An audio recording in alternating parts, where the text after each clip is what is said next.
Lahat. Magandang gabi po sa inyong lahat. Magandang gabi po naman, Father.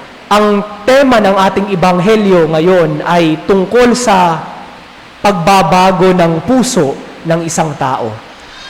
Ayon po sa mga political theorists, mayroon pong mga hakbang kung papaano nagsisimula ang isang revolusyon sa isang bansa o sa isang bayan. Sabi nila, ang pinakauna at pinaka-basic daw na ginagawa o nangyayari bago magsimula ng revolusyon ay kailangan ipadama sa mga tao na hindi sila kontento, hindi sila nasisiyahan sa kanilang buhay at kalagayan ngayon dahil sa gobyerno.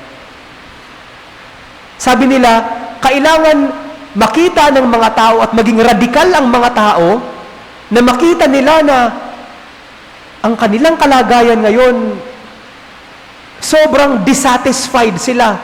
Hindi sila masaya, hindi sila nasisiyahan, hindi nakukontento. At kapag ang tao hindi nasisiyahan sa kaniyang buhay ngayon, doon umuusbong ang pagnanais na magkaroon ng pagbabago. Kaya nga ang mga tao, ang isang grupo ng mga tao, ang isang bansa, kapag ang lahat ng tao ay hindi na masaya sa pamamalakad ng gobyerno, sa kanilang buhay, nagre-revolusyon na sila. At ang revolusyon, ang nais nila, magkaroon ng pagbabago sa kanilang buhay. Sa isang individual din na tao, ganoon din ang nangyayari. Papaano ang tao nagbabago sa kanyang sarili kapag hindi siya nasisiyahan sa kanyang buhay at kalagayan ngayon? Kapag hindi ka masaya sa buhay mo ngayon, ang nais mo, magbago. Babaguhin ko na ang aking buhay. For example, kapag hindi ka masaya sa iyong trabaho, gusto mo isang trabaho na masaya, maayos ang pasahod, lilipat ka sa ibang trabaho dahil gusto mo ng pagbabago. Gusto mo ng pagbabago. In the same way also, ang pagbabago ng puso, tulad ng nangyari sa nakatatandang anak sa ebanghelyong binasa, ganoon din ang nangyari sa kanya. Hindi man siguro siya dissatisfied, pero para sa isang Kristiyano, papaano nangyayari na nababago ang kaniyang puso at pananaw sa buhay? 3 steps po. Ang una, hindi siya nasisiyahan sa kaniyang buhay ngayon. Sa gitna ng kasalanan, sa gitna ng maraming pagkakamali, sa gitna ng maraming tukso sa kaniyang buhay, ang isang Kristiyano na nagnanais mabago ang kaniyang buhay, kailangan makita niya na hindi siya masaya sa kanyang present na buhay. Kailangan makita niya na ang ganitong klase ng buhay, hindi para sa akin. Ayaw ko ng ganito. Kaya nais kong baguhin ang aking buhay. Yun po ang first step. Ang pangalawa, nagkakaroon ng spark. Isang pangyayari, isang pagkakataon sa buhay ng isang Kristiyano na masasabing, ito ang naging dahilan. Ito ang simula ng aking pagbabago.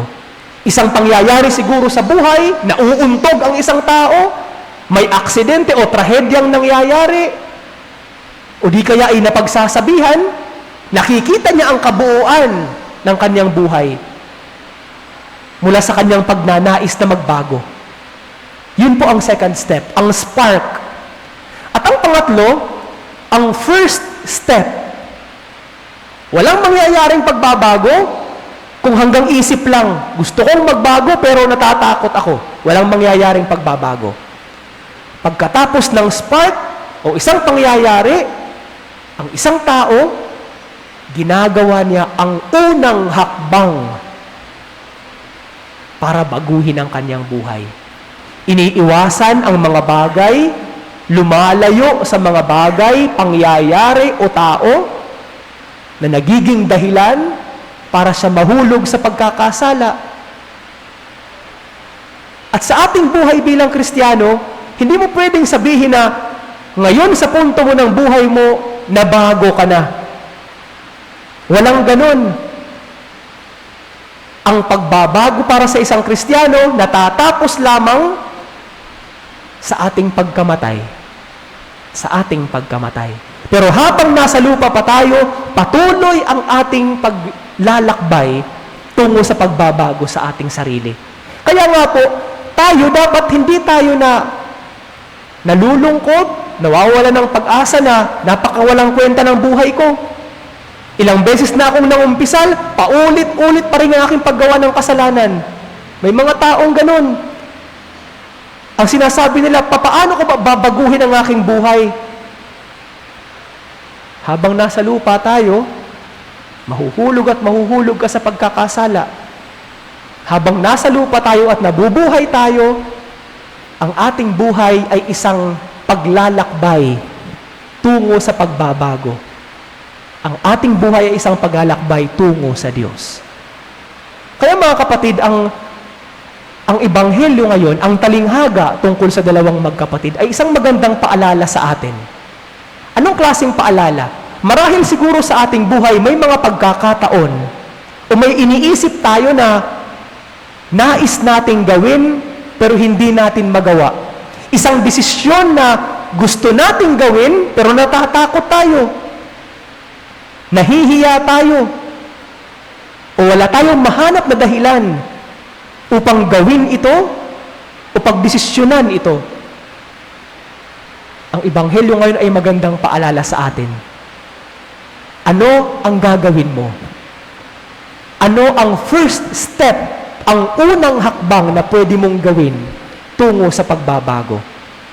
Huwag mawalan ng pag-asa kung sa bawat araw, pagkatapos ng misa, pagkatapos mangumpisal, nahuhulog ka sa pagkakasala ulit.